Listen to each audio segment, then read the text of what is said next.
10টি জিনিস অপর 10টি জিনিসকে ধ্বংস করে দেয়। সেজন্য সচেতন থাকতে হবে। 1 নম্বর হচ্ছে সুদ। এই সুদ ইনসাফকে ধ্বংস করে দেয়।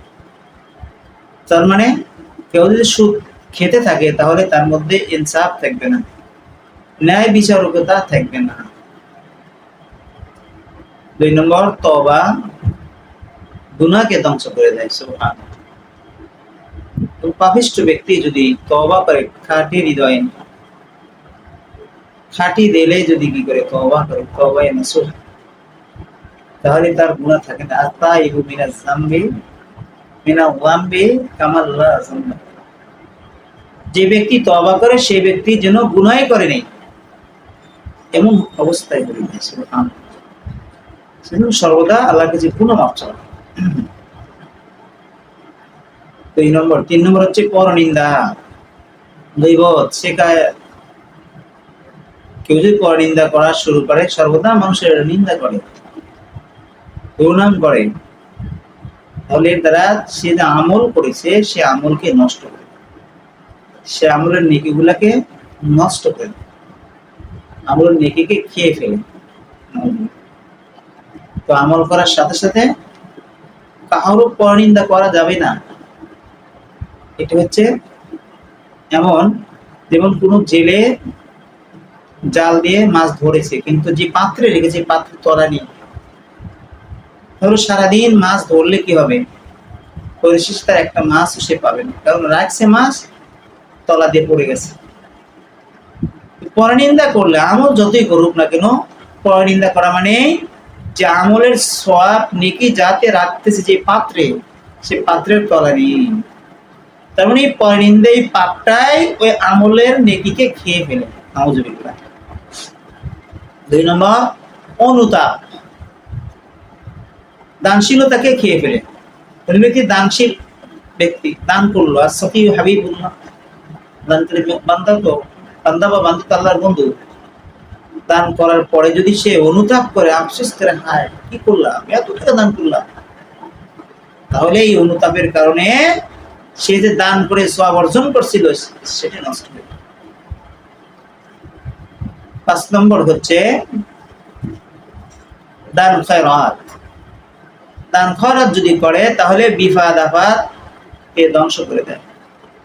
আল্লাহর হাবিব বলেছেন, ক্বালা নবী আলাইহিস সালাতু ওয়াস সালাম, সাদকাতু তারাদ্দুল বালা ওয়া তাসীদুল উমর। যে দান করলে বিপদ আপদ দূর করে দেয় আল্লাহ। দানের কারণে বিপদ আপদ আল্লাহ তাআলা দূর করে দেয়। ইন্না সাদকাতা লা তুতফিউ গাদাবার রাbb। আল্লাহর হাবিব বলেন, দানের কারণে আল্লাহ তাআলার গোসা রাগ থেমে যায়। সুবহানাল্লাহ। শুধু বেশি বেশি করে দান করো। 6 নম্বর হচ্ছে রাগ, অত্যন্ত রাগ। এই রাগ বিবেককে খেয়ে ফেলে, বিবেককে নষ্ট করে দেয়, ধ্বংস করে দেয়, মানুষের বিবেক বুদ্ধিকে হারিয়ে দেয়, নষ্ট করে দেয় যদি রাগ মানুষ বেশি করে। সেজন্য যখন রাগ আসে তখন আউযুবিল্লাহ পড়া, বসে পড়া, বসা পড়ার পরেও যদি রাগ না থামে, শুয়ে ওযু করা সাথে সাথে। 7 নম্বর হচ্ছে অহংকার, কিবির, অহংকার। এর দ্বারা ইলমকে ধ্বংস করে দেয়, তার ইলম থাকে না। 3 নম্বর। 8 নম্বর হচ্ছে ন্যায় বিচার।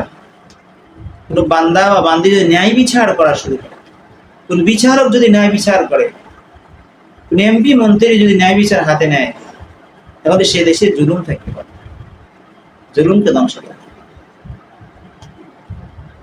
9 নম্বর হচ্ছে মিথ্যা কথা বলা, রিজিককে ধ্বংস করে দেয়।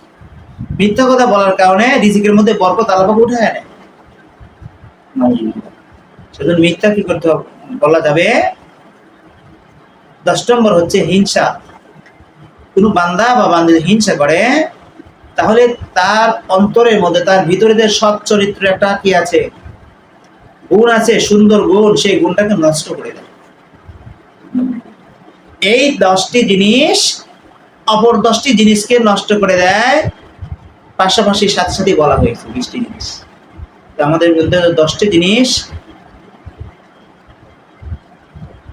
যেটি ভালো সেটিকে আমরা অর্জন করব, আর অপর 10টি জিনিস যেটা ক্ষতিকারক পরিহার করবো ইনশাআল্লাহ।